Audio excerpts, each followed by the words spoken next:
People say a lot about our democracy. It's not over. We're going to expect more. Some say what they know. Is it that we deceive ourselves or not willing to discuss our differences? Others say what they think is right. The political will to effect that law is what we are lacking. It takes 3 persons to eat 15 naira bread. I disagree with you on that. Yeah. What are you saying? Immediately the president won election, he went to Britain. He has not gone to River State. He has not gone to Benue. He has not gone to this country. Join Kingsley Wilenda Wali every Saturday on this station from 11 a.m. to 12. My name is Kingsley Wilenda Wali. And the program is Democracy in Action on Today 95.1 FM. Port Harcourt. I believe in you. Do you believe in me? Good morning and welcome to Democracy in Action. My name is Kingsley Wenenda Wali. Last week on Democracy in Action, we started a discussion on the impact of the medical sector on the Nigerian people vis-a-vis our democracy, because we expect that because we are in a democracy which is supposed to be about the people and for the people, then all issues relating to the welfare of the people should drive naturally from our democratic efforts. And that's why we started that discussion, and we felt that we needed more time to be able to exhaust that discussion, looking at all facets of the health sector as related to politics, especially policy. What are the Nigerian politicians doing about the health of the Nigerian people? Because like in the last program, Mr. Ross said, health is wealth. If you're not healthy, you cannot effectively take part in the political process. And that's why we started to continue the program this morning, so that we can look at the other areas of that discussion that we weren't able to go through that last week. Still with me this morning to continue that discussion is Dr. Solomon Y, an emergency health practitioner and secretary of SEMPON. You will still need to explain that one more time. I can't remember what SEMPON is right now. And Mr. Ross Alabo George, the public affairs consultant, analyst, as well as a computer expert, ICT expert. Mr. Ross and Dr. Y, you're both welcome. Thank you very much. Thank you. Let me just kickstart this program this morning from Fayalamo Ndoro Ajokoko. He says he visited a family back in 2005, and the woman in the house was feeling so sick that I feared she might die. As I took her to the clinic, I was apprehensive whether it was something I could handle. It turned out to be malaria. And with just little about 1,000 naira, she was back to life. For just $1,000, that woman could have been dead. For just $1,000, that woman would have been dead. That's the group we're talking about, the poor and the vulnerable. Yeah, so today we look at the cost of Medicare. Can the Nigerian people fund Medicare? Yes, the Nigerian people can, but in conjunction with the government. When I say Nigerian people, let me say the ordinary Nigerian. Can he, the ordinary Nigerian? The ordinary Nigerian as an individual, cannot fund his medical bill alone. It's very difficult unless you are extremely rich. To fund the medical bill without a pool of resources or without some form of assistance is practically impossible for a large number of Nigerians, say about 80 or 85, including people like me. Despite the fact that, yes, I have an income, I'm a medical doctor, it becomes difficult for me. Should I have serious problem or members of my family? I know what it took me to do the surgery for my son on his knee, arthroscopy. I spent almost $20,000. Yes, sir. That takes me to the issue of data again, because I guess one of the biggest challenges we have in the healthcare delivery sector is the issue of availability of data. That's very correct. The truth of the matter is that there is the 5%. He talked about 75 or 80%. Only 5% of Nigerians, who are the top income earning brackets of Nigerians, can effectively and independently, let me use the word independently, foot their medical bills. Okay, and that's why you see that a whole lot of Nigerians resort to spiritual help. You know, you see us in churches. Whenever we're in churches, what are we doing? First thing we're praying for is health. That we are by the stripes we are healed. So we key into religion. That which you can afford. Because we can afford that. You know, and that is what we know. So you see that there is a propensity, there is a pull towards the spiritual, because you really cannot even afford the alternative. And so I think that in data we have a big issue. from the slightest stuff like, where can I get this care? In other countries, you have the GP, you see the GP directs you. In Nigeria, we don't have that kind of luxury. We don't have that kind of luxury. And you see a whole lot of people beginning to go more to private hospitals, which actually are run by government doctors. How do we get this? Just like Solomon White said, he said private hospitals are run well, and that's true. But these same people are the people that run government hospitals. They run the government hospitals down and set up their own clinics and run their clinics well.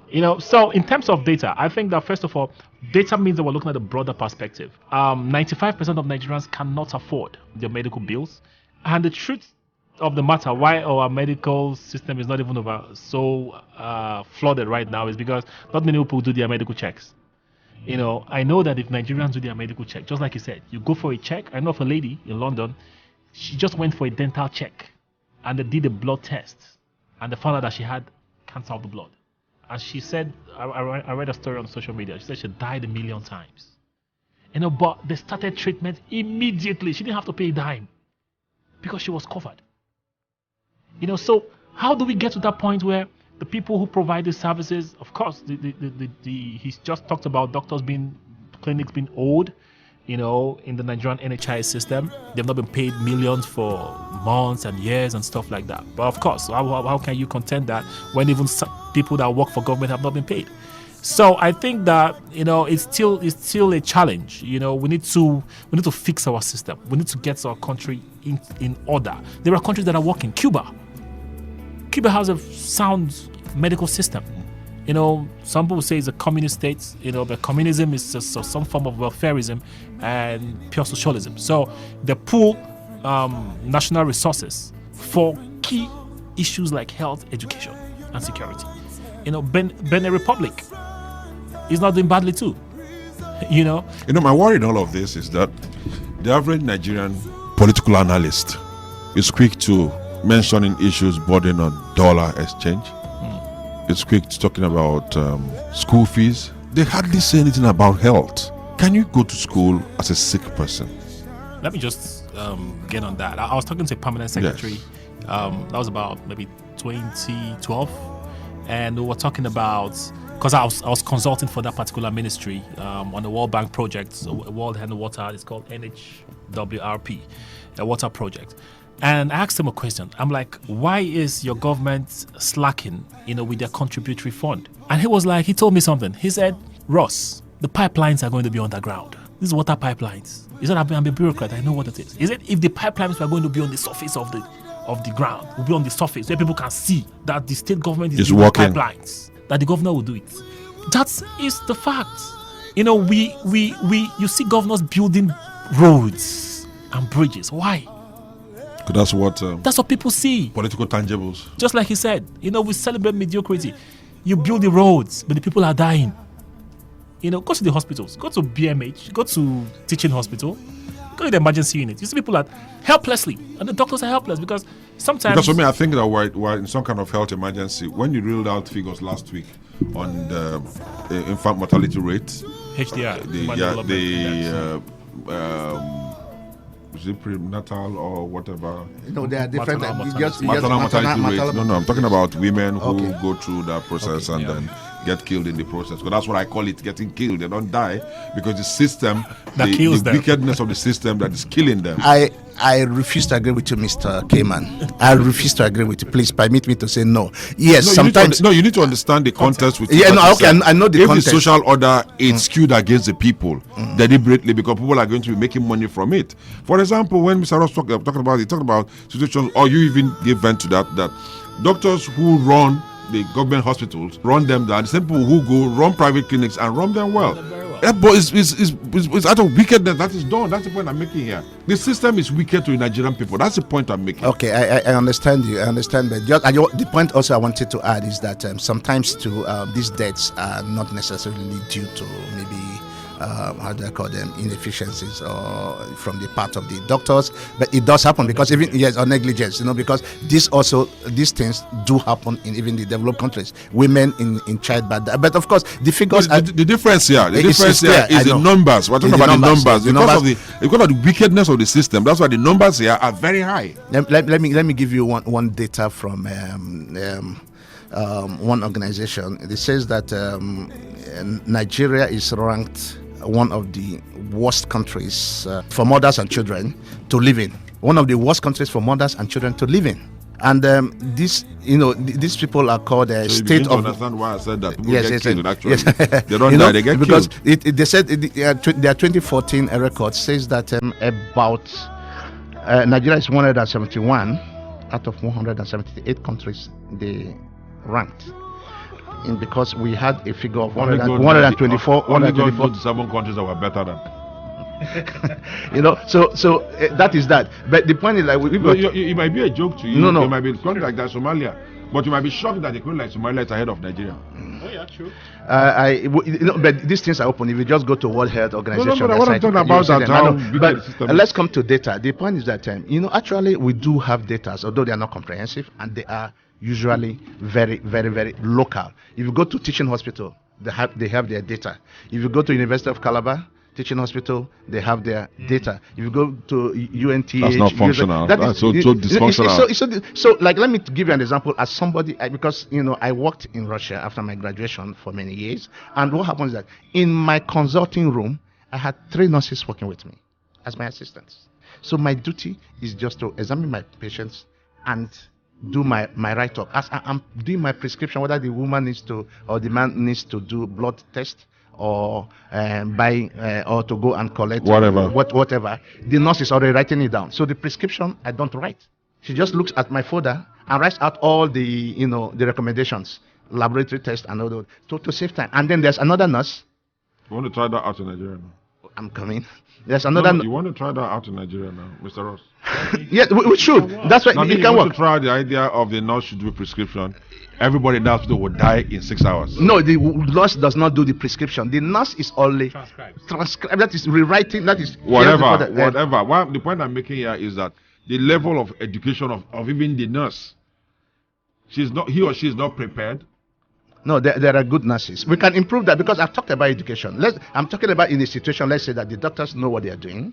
The nurses know what they are doing. Okay? That's the point I'm making, Dr. So White. Scenario you are painting, everybody knew what he or she had to do. Yes. And I'm saying, for purpose of whatever, just imagine that you brought that same practice here now in Nigeria. The way it is now. No, that would be a problem. People just be killed. Because I'll go further because I was coming to data. And then I have another nurse whose duty is just to collect. There's a special card for every patient I see. She feels whether it's a new case or a follow-up case, and for the other thing. So in the hospital we have a statistician, a medical statistician that does this. And so at the end of every month we have the data. We know that is for, let's say, upper respiratory tract infection. How many patients we are seeing in this particular hospital? How many visits did it take to manage it, and so on and so forth? Because they check all these details to find out what is the cost involved, and are we doing the right thing? Because for the doctor to, so lots of things go on. The data's covered. There is no single from the biggest town to the smallest village. So when somebody from government or somebody from the medical says we have 25,000 people who had gone to this, the percentage of this is this. You can believe it. So that's why they can tell you that in a year. When they reel out figures for us in Nigeria, you only ask, where did they get this from? No, they do it by extrapolation. How do you extrapolate it? Even in a country where we don't even know how many we are in. That's another problem. The same way they extrapolate the population. I can, given the population of 2006, project, that's what we call it, project the population of 2020. And if I project the population of 2020, I bet you the census figure of Nigeria for 2020 will not, the margin of error will be less than 5%. That's what we do. Ross, let me help you here. I remember during the time of Lincoln, one sociologist had predicted that the cost of medical services in the US that is by extrapolation now, as we say, by the year 2000 it will be over $18 billion. That was just based on what they had as of that time. But do you know how much the US spends? Almost $500 billion. And that's what is causing this problem. No country spends that much. No country spends that much. Even in countries like Norway, which is the highest in Europe, theirs is just a little. The highest in the world. When it comes to when it comes to, of course, they are the best. Yes, they are number one country. So they don't spend that much. But I think population and other factors come into play. So let's not. But again, it is, as it stands now, it is effective because they are providing that universal coverage that they are fighting against. I don't understand why, because lots of people, even immigrants, even those who are not properly registered, still have access to medical care. That's the humanity. And in fact, that is why what is made one of the sustainable development goals across the whole world now for the next 15 years, that we should make this attainable. So how can we do this? We can do this if let's start from the states. The states have a lot to do. We have ministries that are just docile. You have people that sit in positions, palm sales commissioners, who are there just to enjoy the perquisites of that office without actually saying that this is the legend I want to leave behind when I leave this place in 2 years, in 3 years, in 4 years, or so on. So we should not just go to offices to occupy offices to I go to, I tell some of my nurses that you don't come here thinking that you just come and sit down, there will be no emergency, and then you go back. Because emergency can happen anytime. So you should be prepared all the time. Don't think that it's a routine, come work, go home, come work, go home. No, it doesn't work. So the same thing, you don't just come to occupy a position with that. We can start these things by ensuring that these private hospitals return data to the government every day. That should be, yes, return to a central pool. And when you do this across the whole state, we'll get, reliable data that we can use to project and make our health plans and stuff like that. What makes this so difficult? Yes, of course, it is capital intensive, but it's better than spending money on the loss of other rubbish. The framework in place. There are development partners, USAID, UK. They will be so willing. To fund projects like that, as long as these projects are technology based. It's so easy. There's a group I did some consulting work for. It's a multinational agency. They're collecting data sets for HIV prevalence in the Niger Delta. With your Android, what do they use? They use the Android phone. They just download the app, take their results. The Android tablet, the instrument for data collection is there. They just put in the results, social community, they put the GPS coordinates and put in their reports in the templates. And then they upload every 6 o'clock. They upload. As they upload, it hits Lagos, it hits New York the same day. So we're getting some of those details sorted out, and then they now send it back to our Ministry of Health. Ministry of Health now depends on these organizations because the people really can't rely on the kind of institutions that we have. Now, another point I need to make is the rights of the patients. The rights of the patients. What is the rights of the Nigerian patients? Nigerian patient does not know their rights. I was in the clinic last month to see a friend, and they administered some drugs, and she was like, "Please, what drugs are and this?" And the nurse says that no. The nurse was like, "Please, don't ask me. You're not supposed to know." What? You're not supposed to know? I'm like, "Are you serious? Can I see the doctor?" But the doctor comes in and tells her, "Look, this is for this." But the nurse refused because she knew her rights, that she had the right to know.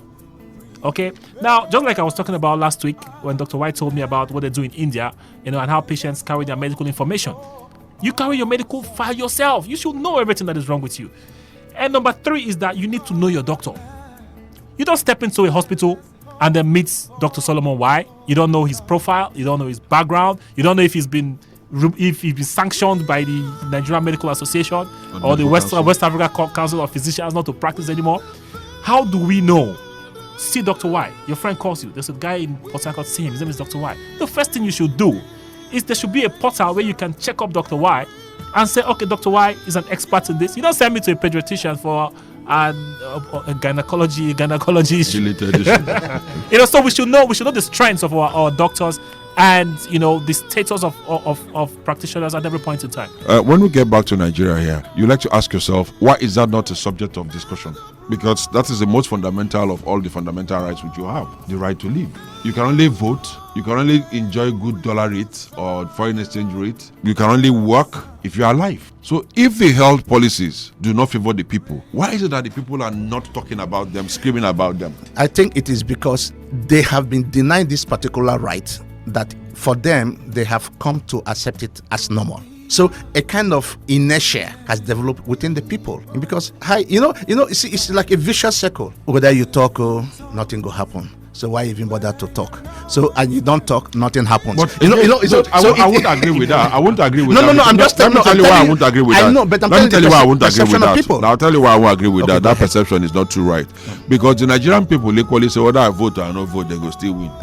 But in this election, they still go and vote. They still discuss politics. Why can't we just discuss health? Our politics is. Is this ideology or lack of education? It connects. It connects. Number one. Please connect them. Number one. I've said it on this program before that the literacy level of a people will determine their ability to analyze a manifesto. Okay? And a poor community does not think about ideology. Okay? A poor community does not think about ideology. A poor community thinks about survival first. So, look at it. The key thing for the poor man is food on his table, not health. It's food on his table. Say something must kill a man. So the poor man tells you, something must kill a man. But first of all, he wants to eat. Now, have you asked yourself why there is no state in Nigeria, mark my word, apart from the Federal Capital Territory, there is no state that provides water, potable water for its people. There is no state in Nigeria. In Rivers State, we still have communities where people they do open defecation and they still drink from another part of the stream. We still have communities like that. We have communities that don't have any source. They still use wells. Why can't the people? Why haven't people asked questions that we need water? Not even lights. Electricity is big and who are driving something to realize a luxury. Water. In Port Harcourt, we depend on boreholes. 90% of the residents of Port Harcourt depend on boreholes. And the bad thing with boreholes, people that live in Borikiri and town will tell you that that's what they call saline intrusion. For those that do environmentals. Saline intrusion means that the brine or salt water gets into the aquifer, into the groundwater pockets of that. And so when you pump your water out, you see it's tasty. It's got taste, it's got a salty taste. In Bayelsa State, in Yenagoa, there's no water. People brush them out with pure water. In Yenagoa.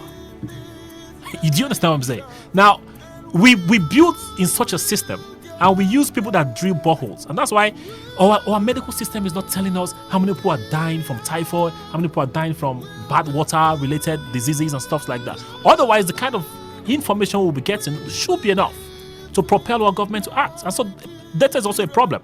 The kind of boreholes we have, some are shallow boreholes.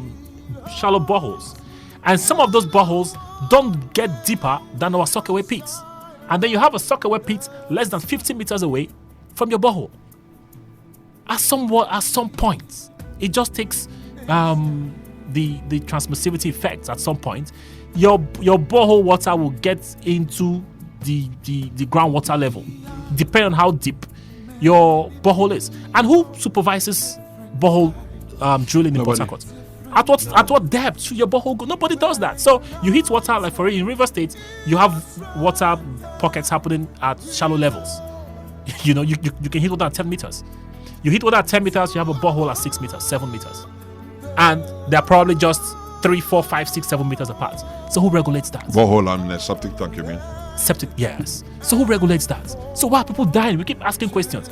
You see, there's typhoid in everybody's system in River State and in the country. Why? These are the issues. But the typhoid, like they say, is sometimes not enough to make you sick. But it's in your system. Why do we all have typhoid in our systems? Typhoid is a disease, I beg you. So you cannot have it in your system. When you'll be sick. I agree. No, but apart from jokes, let's not joke about it. It is actually a serious case. And as you were speaking, something just occurred to me, and I feel that these things, like you said, the level of literacy, and because sometimes for me, I believe that most of us are literate, but we are not educated. We don't have that. Education as understanding. Not just having knowledge, but using the knowledge to do some deductions, to reason, appropriately. And because if not, why would we be celebrating certain things that happen when basically this is the 21st century and we are talking about a government not being able to provide water? But let's go back to the 70s and 80s, we had boreholes. We had water. I mean, so what I mean, pipe-borne water, not boreholes. Sorry, pipe-borne water. It doesn't really matter. It doesn't really matter. Mr. Ross, I don't think that's because it's administrative responsibility. In those small areas, do you understand? If, for example, you said because cities were smaller, what stops you from having water even in the high-broad GRA areas? So it's not a function of the cities being smaller. It's just because irresponsibility. Government has become very irresponsible. Nobody cares about the people. But like I've always said, I'm trying to see how we can start talking about that. No, we have to. The people, even if the people, Mr. Ross says that people are hungry and talking about survival, what about the educated elite? What about the public commentators? They never get to discuss about health. Yes, that's my problem. That's the problem. So that's where we all have a role. That is the educated people, the public, the civil society organizations. They have to, bring this thing to the focus, to the front burner, so that everyone will be conscious about it. People have to understand that. Look, I have a right. Sometimes like until you speak about it, some people don't seem to understand. So what are we talking about? Because these are things that are supposed to be taken for granted.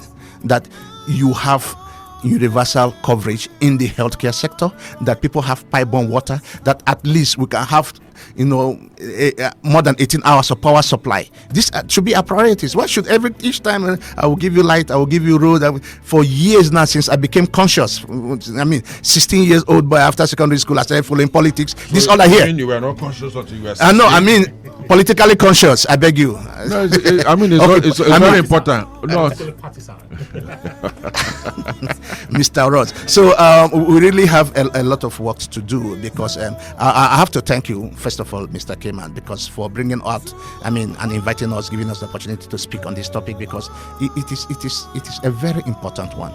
No society does well without the things we have spoken about. There can't be any democracy when people are sick. People are sick, because now even we're talking about the HIV data he quoted. Do you know how we got it? It's gotten from pregnant women, because he assumed that you can't be pregnant if you don't have a husband, for example. Even though some may not or a mate. So they use the number of pregnant women they test. And then the percentage of them that become positive and say it's likely that maybe their partners are positive. So from there, you add the number. Oh, what's Nigeria's population or River State population? Oh, we're about 4.5 million. Okay, this project, this 5.1% prevalence. But you see, as a statistician also, I would tell you that there is some level of validity and validation that go on, when you do modeling and projection. And usually, when you have a reasonable sample space, and when your survey is random enough, you can have some good quality results. Of course, you cannot survey everybody at all the time. This brings me to an article I did for Sahara Reporters 2 years ago. I called it "Rate Your Governor, Smart or Stupid." In that article, I said that a governor cannot be said to have performed or be successful if he receives a certain amount of money, as FAC a year, and does not provide potable water for a given percentage minimum of the people. If he flies on a private jet, sponsored, paid for by public funds and taxpayers, and is unable to provide certain basic level of welfare service, to his people. So we need to start looking above, constructing roads. We put in so much money into infrastructural development. That is very good, because it opens up your place and makes it ready for business, which drives the economy. You make more money, you can push more money into healthcare. But there are certain areas that are social welfare defined. Those areas, government must make sure that they work.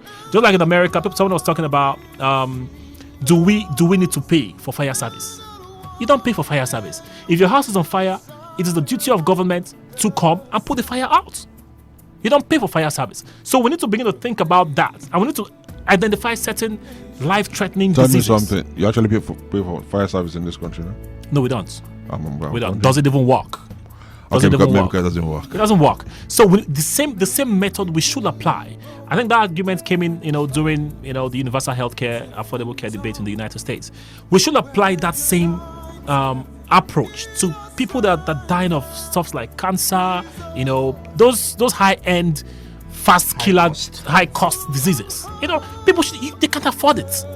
So government should step in and pay for those kind of government should step in and handle those kind of stuffs. And I think government should, first of all, develop the capacity to actually handle some of the stuffs, locally, so that we don't have to travel. My worry is that it's not about government developing the capacity, because the kind of government we have, it does not have the capacity to develop any capacity. They do. You understand? It's just that we don't put they don't enough have pressure the capacity. They don't have the capacity to develop any capacity. So you need to push them to. So it boils down to we, the Nigerian people. True. Which takes me back to Dr. Y and his emergency emergency practitioners. It is the Society of Emergency Medicine Practitioners of Nigeria. Yes, I'm wrong. Yeah. Okay. Mr. Ross, spare me, please. Okay. SEMPOM is like one of the several affiliates of NMA. NMA, yes. What do you see yourself as a pressure group that should be in a position to make things happen? Yes, or of you course. just want to put yourself in a position where you can get some recognition? Because at the end of the day, it boils down to me like the people are just trying to create situation where they can take advantage, like the Jehesu, like the NMA, and all of that. Because it's never been about the people, really. No, we are The fight between NMA and Jehesu has never been about the people. It's all about ego. So when it's going to be about the people, that's what I'm saying. Is SEMPOM about the people, or still this trying to occupy some space? No, it is actually about the people. And if you should look, if you go to our website and look at our aims and objectives and our mission, you will see that it's all about improving the services, because this is a lacuna. Even in the very bad existing health system that we have, it is a lacuna. So that's why we are paying attention to it. We took it up. If it is because we are already pushing to improve the education of the practitioners, the healthcare professionals, because that's why we make it. We are not putting so much demand for people for the nurses and doctors to become members, because if we do that, then we will limit, because these are people that in different places offer emergency help to people. So let them come and get this training. Let them come and get this knowledge. It is a forum for exchange of experiences and knowledge.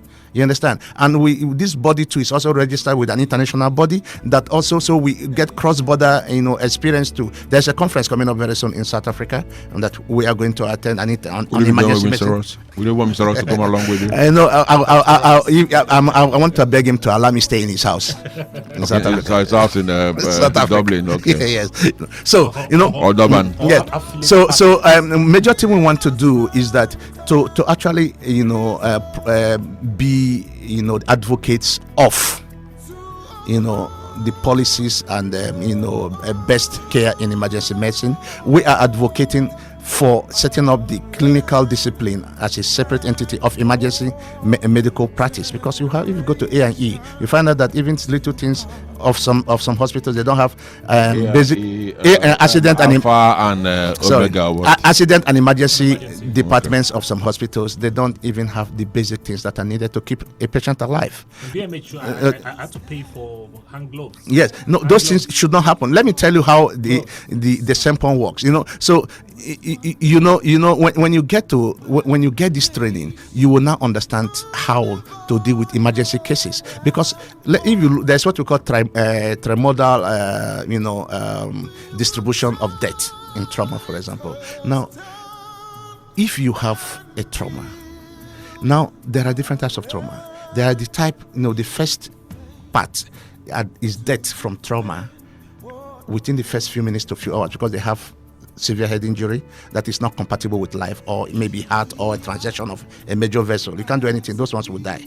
Now there's this other group that, like, we have tension. I don't want to call disease name, but these are the group that may die, but your intervention within the next few hours, 1 hour, there is what we call is essential, and that is what is going to determine the outcome of what will happen to the patient in subsequent helps. If you remember that match between what they call it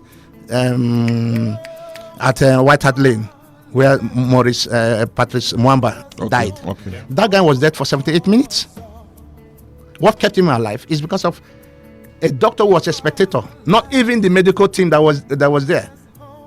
that doctor, and God helped, when he went down, they allowed him and he went there. And they took, in fact, that brings me to an area we call regionalization. I will explain that, So he took them, rather than taking them to the nearest hospital in London, they went to another hospital that is almost about 3-4 kilometers away. And that will save that guy's life, because they have to apply a system that is called therapeutic hypothermia. That is, it is a, after you have woken the patient. Sure, not insulting me. No. Hypothermia is to reduce your core body temperature. Our core body is about 37. No, that's important. It's important is that I explain so that Ross doesn't get angry. So doesn't get angry that you're insulting. So him. These are new, and I know these things. Leave me alone, I beg. So these are new practices that are not practiced in this country. People are not even aware of it. And after doing a training, I was to go to this the third largest medical school in the US,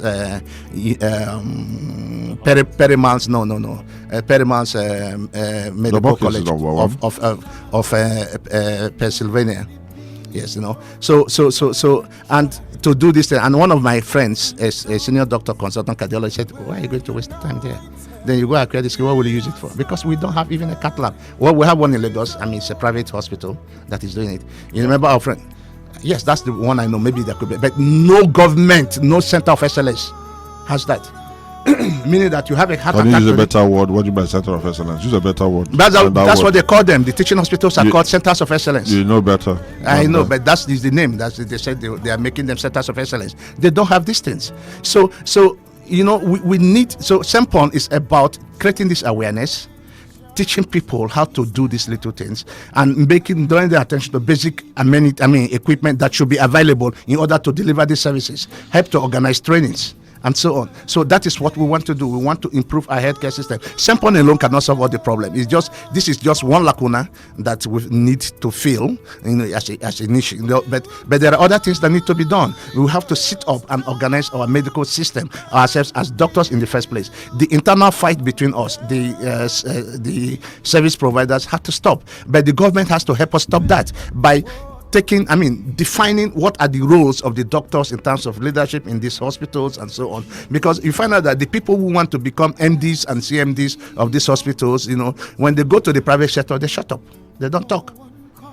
What I actually think is that it boils down to political will. Yes, it's political will. Because what has happened in Nigeria in recent years is that when one group demands for something, government vacillates towards that. Because of public opinion. Oh, they have been on strike and all. And nobody says, my friend, this is the right thing. Take a permanent trip to hell. This country is bigger than you. Yes. Mr. Ross, what I'm thinking is that how can we get to the point through advocacy, both the professionals and the civil society, that they begin to, maybe it gets to a point something is right. Government is doing something that is right. We support the government. But what I've seen in this country, that it's just comfortable for a lot of people to always take sides against the government. So if the government is doing something that is right, do you understand? For example, there could be a better way of explaining some of these issues than the matter between GSU and NMA. Government says, okay, doctors should not be this. The next thing that happens, GSU will go on strike. And the people are screaming, people are dying. The next thing, government now, policy reversal. So don't you think that we as a people need to begin to take sides with the side that is right? True. The point is, a key word that Dr. Y used, he says that our hospitals should be run business-like. Healthcare is big business, and the more we begin to look at it as a social service, then we'll keep having issues. Before we get there, this issue about political will. Yes. Because it's central to all the discussion we're having this morning. Because if the government is not willing to take the right decisions, of course, look at Obamacare. Do you understand? Heavens may fall as far as the Democrats are concerned. Obama is concerned. This is what he wants to do. Republicans are saying no, based on convictions. I'm not saying that you can't oppose the policy, but oppose that policy on your own convictions. For example, Republicans think as conservatives, the Obamacare does not take into consideration the conservative values, right? I think there are limitations, even at the point of government. It's easy to criticize government from the outside, but getting into government, you will see a whole lot of realities on your table that make some of the things that you have in mind actually. Wouldn't it have been wonderful if you, as governor, says, look, the medical doctor should be, only medical doctors should be, I'm not saying that I've been trying to create a scenario here, only medical doctors should be chief medical directors. Okay. And the nurses and the radiologists and the pharmacists now say, no, you as a politician, you say, this is what is right, this is what is practical all over the whole place, I'm going to stand by this. Then me here, as a more civil society group, will support the government, support the governor on the basis of the fact that's what is right, not to say unionism. True, the unions. Let's not take this away from them. Apart from their internal strifes, the unions have played a very, very important role in our democracy, and the tussle we see, even within them, at that level, also shows you that democracy is in action. The fact that people can associate and come together and pressure for policy change and pressure for something, But I think where the problem is Donald Trump used a key word. He called it dealing. He said, "I can deal with them in Washington." Our government has not been able to deal, with the unions. Is it because they don't want, or they like a political way to do it? That's where leadership comes in. Those deals, the problem right now is that the unions are unable to trust the government. So that when the government comes and say, okay, look, we're going to do this. Obasanjo dealt with Oshomole. They had deals such that, after the strike, they sort themselves out at whatever capacity, personally or, promise to make you governor or whatever it is. I didn't expect you were going to end that discussion. No. It wasn't going to be you. Dealing, there's something they call functional corruption in China. That is the corruption that helps them achieve. Now, I'm not prescribing that for any nation. But when you're dealing with a union, they have several strategies. In Nigeria, we try divide and rule. It does not work. But that does not mean divide and rule is bad. If divide and rule gives you results. The military used that. Altruistic result. Yeah, the military used that, and in some areas they succeeded. In some areas they failed. Now it is now left for creative governments. Divide and rule is actually embedded in direct and indirect rule. Oh yeah, true. You guys are taking us away again. Let's avoid going into politics too much. But I think it is incumbent on government to have people who can actually deal, with these issues. But the problem that we've seen is that usually because the commissioners and those who advise the governors and the leaders on health matters are always medical doctors. These other agencies and unions feel a bit caged out. Okay. And that's why it's important, like he said, that let's have the Surgeon General. Nobody's coming to compete that with them. From that end, they can handle, they become key stakeholders, among themselves. They know what to do, they sort stuff out. They have a Surgeon General. The nurse is not going to come and say she wants to be Surgeon General. The pharmacist is not going to come and say... If you have a Surgeon General, that means that you won't have a chief medical director in the hospital? No, the Surgeon General is a government appointment. Each hospital will have their own. You still have their own. But the bone of contention here is the chief medical director, and some other positions too. In the management of teaching. I mean, the one that is visible. Visible, yes, it's the CMD. And so the general issue will not solve the issue of CMD. No, what will solve it is a policy. Like you said, a government to say this is how our institutions are going to be run. And let me tell you one thing. One for you remember NAFDAC? Ever since NAFDAC, the Food Administration Control Agency. National agency. Before started with her. Okay. So and ever since its inception, the head of NAFDAC has always been a pharmacist, and it's laughable. But I'm a doctor now, so let me make it very clear. And it may seem as if I have anything against, but or I want to deride the pharmacists. No, pharmacists have a role to play. And let me, even in the hospital administration, think of it, the pharmacist and NAFDAC. Yes, yeah. Yes, and then everyone, the nurses, everything. What should happen in the medical profession? That should be mutual respect. The doctor has got to respect the nurse. I think what is causing this is because the nurses and the other professionals feel that they are overlooked. The doctors handle them with some kind of high-handedness, which I understand, and it could be true to an extent. So yes, so we need to correct these things, because we cannot just blame the nurses, the pharmacists, and the other professionals for trying to revolt against these things. But if you are the medical doctor and you are the chief medical director, you should be able to carry all the other specialists along in decision and policy directions. I mean, and the policies you make. That now coming to field, that come in their field especially, and you listen to them and try to see what they are saying, which is right or what is wrong. And then in NAFDAC, like let's say the equivalent of NAFDAC in the US or in the UK. Now in the US they have what they call the FDA, the Food and Drug Administration. In the past 20 years, go and check their record. All the heads of NAFDAC have been medical doctors. Go to the UK. Of FDA? Of yes, NAFDAC. Of FDA have been medical. All the directors of the NAFDAC have no, did I say NAFDAC? I say FDA. Have been. They call them. Sorry, they call them commissioners. Commissioner and then the deputy commissioner. Doctors all through, and nobody has protested. None of the because everybody, you live in a society that your duty, your role, where you belong. You don't contest such things. I remember some years ago when we had this bird flu thing. One, what do you call these doctors?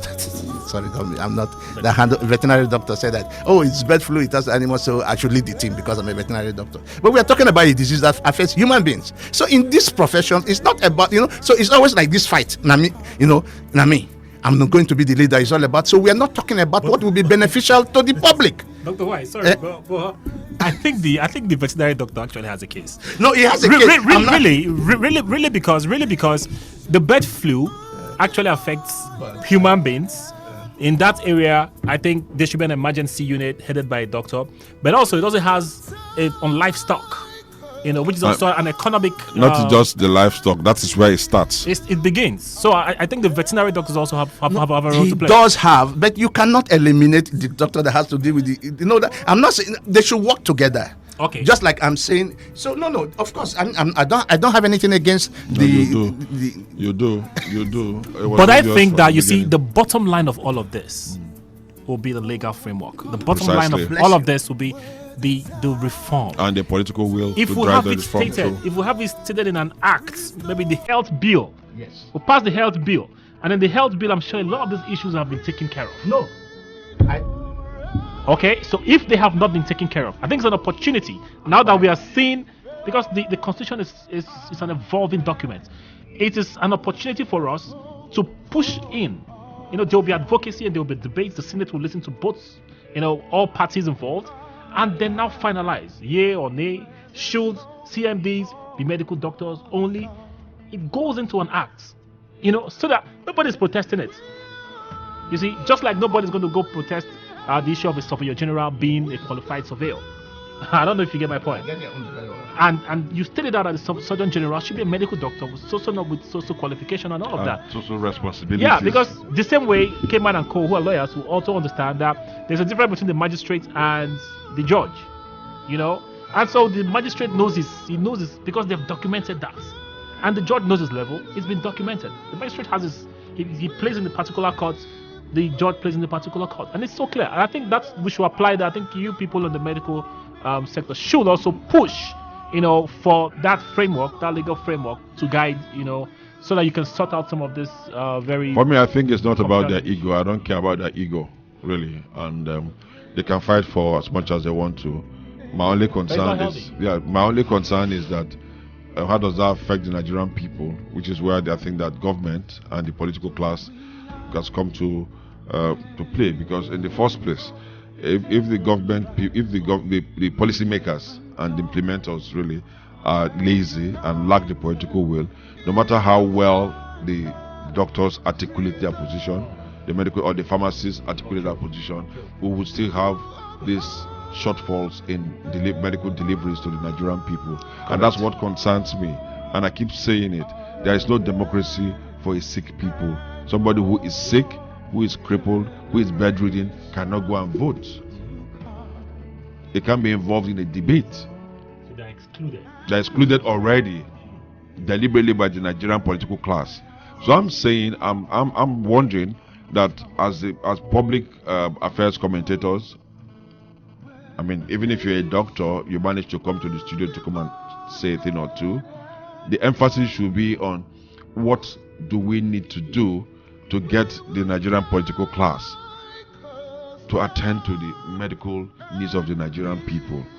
Just the way the Americans, in deciding who is going to be their president or their governor, is going to like ask questions about what are his health policies.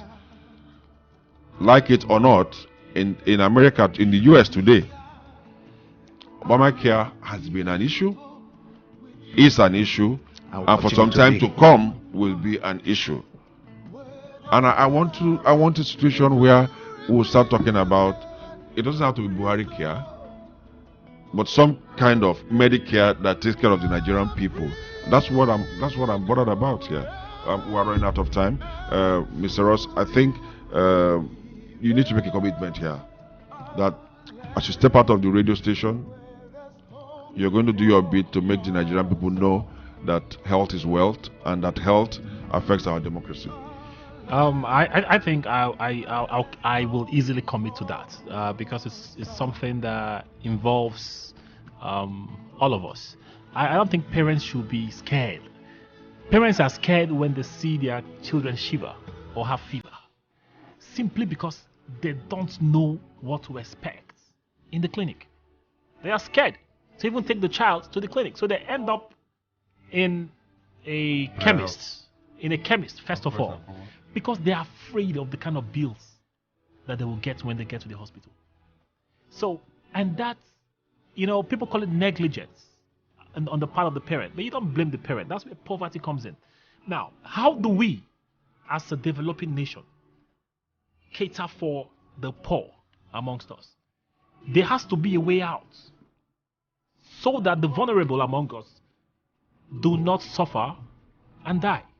When we know that the state can either tax from the rich, or because pollution and stuff that cause illnesses are caused by business activities and industrial activities. Someone is paying the tax somewhere. So to some level, we should expect that, like in River State under Dr. Odele, we had free medical care for people over 60, and then we had also free medical care for children up to 60 and above. 60 and above. Yes, and then before 6. Okay, fantastic. And for pregnant women. Not Rivers indigents, but people who are residents in River State. That's a good social service. But I think we also need to extend it, to vulnerable cases and cases of cancer, kidney failure. Dialysis is so expensive, such that when you have kidney failure, you've been sentenced to death already. It breaks my heart when I see people launching out appeals when there are governments that fly private jets and pay unnecessary fees to mobilize people to campaign rallies and stuff like that. I think we need to switch on our humanity, and it's difficult to say this, but government has a role to play in the welfare and the well-being of its people. A sick society, just like we said, cannot be productive. And if we're talking about productivity, you see companies pay a whole lot, to make sure their staff, are well taken care of. You worked for Indorama as a medical consultant there. You know what it is like. They know that once you're sick and weak, you cannot produce. And the same thing that's happening to Nigeria. There are a whole lot of Nigerians that are sick. A lot of them don't even know what's wrong with them. You go with headache and they tell you it's headache, but you don't know what you have. So I think that government has a role to play. I think those who are unemployed amongst us, those who are vulnerable amongst us, those who are poor amongst us, they are citizens, and so they deserve certain basic welfare support. And so on my own, I think that advocacy will definitely continue. Dr. Y, this morning, as I speak to you right now, there's a young man. He's called Ama Sobomabo. He's 27. A final year student of electrical engineering University. He's been diagnosed with what they call colorectal cancer. Okay. He was diagnosed sometime in December 2015, or sometime in 2015, September 2015. As I speak with you now, he's lying critically ill, and family and friends are asking that government should, appealing to government, more like begging government. Is it right for people to beg government or its government should just come and do what government has to do. Because it's a case of cancer, like Mr. Ross said. This is something, a responsibility, a duty that the government owes the people, especially in the case of Tuboma, right? A Rivers young man, a final year electrical engineering student. Why should we allow him to die when government can do something? The government definitely can do something about it, and it's unfortunate. He is right. It is his right, and that's the point. The point is that if the government finally decides to do something about it, you find that it will be done with so much fanfare and and unnecessary publicity, as if it's such a big deal. It is not a favor. It is the right of the citizen, and these categories of ailments are usually taken care of by special funds, assuming we had a well-planned healthcare system. And since we don't have, then the government has to directly intervene. And it should not. There are lots of wonder. Colorectal cancer is becoming almost like epidemic now in our society because our feeding system is changing. I mean, with unhealthy, because we have started living, and then the environment we stay in. So we started living like this. We thought that these things can never get to us. Now they are here, and at a very tender age. Before it was an exclusivity for, like, you have to be around 70 before you can talk about having colorectal cancer. Like Mr. Ross said, this part of the throwback of business activity, sometimes business activities. Yes, of course.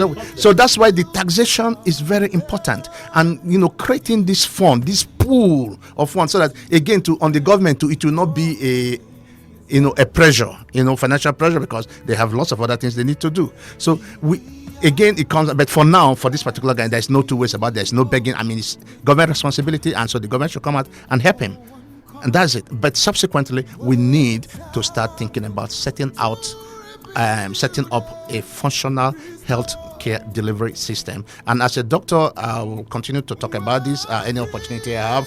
And I love he started it. I saw it and I took it up. I was very happy with it. And I don't say I'm not here to defend my colleagues, but all that we are doing so well, But where we're not doing well, of course, I say we are not doing so well. Like in this case, in terms of like pressuring the government to do the right thing, sometimes we do it half-heartedly. We don't go all the way as we are supposed to. It's like fashionable. Yes, and we are not engaging the public so much on this matter, because we need public support to achieve this thing. We need the support of the civil society organizations to do this. So it's not just the medical NMA, but others should civil come. But it should be led. It should be the stakeholders initiated effort, but a concerted effort. Because that effort to be more informed. Yes, it will be more informed. So we need to talk more about what we can improve this, and it is possible. The money is there. It is possible to do these things. What I mean, the money is there. People are receiving salaries. People are earning income. They need to pay taxes. They can contribute when they understand it. Do you know why the NHS failed initially? Because people didn't understand what it was all about. They didn't know. It's actually like just pay money. And some people think that, I'm healthy now, so you remain healthy like that for the rest of your life. It doesn't work that way.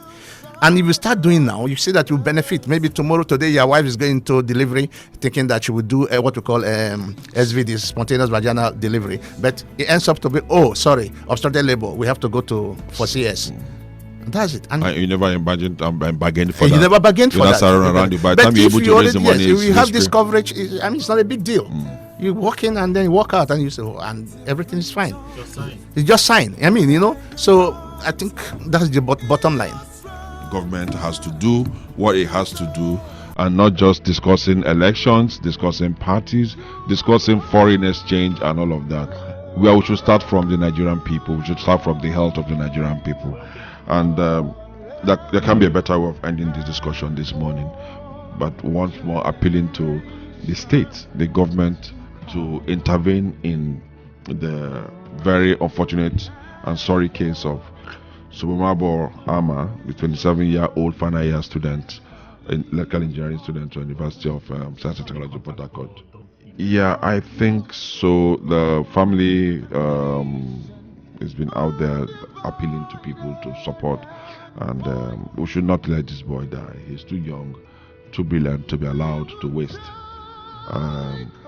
The family has asked people to reach I think it's a First Bank account and a phone number too, 0703 511 3797, 0703 511 3797 to seek any kind of information you need so I can help this young man, fine young man. And if you want to make direct donations to First Bank, Ama Tobin Kala Mama, 304 00 5975 715. I repeat that, First Bank account 304 00 59715 30400 59715. First Bank, Ama Tubin Kalamama, for assistance to save the life of Sobomabo Ama. Dr. Y, thank you for sparing time one more time to come this week to discuss the health and our democracy. Thank you for I'm having believing me. that sometime too, if that discussion goes on, if we call on you, you have time, you will spare time to come around. Thank you All very pleasure. much. Thank you. Mr. Ross, you don't have an option. You're a stakeholder. I'm loyal. You're a stakeholder. Thank you both for coming around. Thank you. For you out there listening as usual, I thank you very much for making our time to listen to us this morning. And sorry, because of the nature of discussion, we felt that calls could come. It's a discussion that is ongoing, and we're hoping that next time you have the benefit of making all your inquiries and asking unnecessary questions that will help you understand better. But wherever you are, demand from government is your right. It's not a privilege. The right to live and the right to better health facilities. God bless you. Have a wonderful weekend. My name remains Kingsley Wanendawali. The program Democracy in Action. Bye-bye. Good afternoon.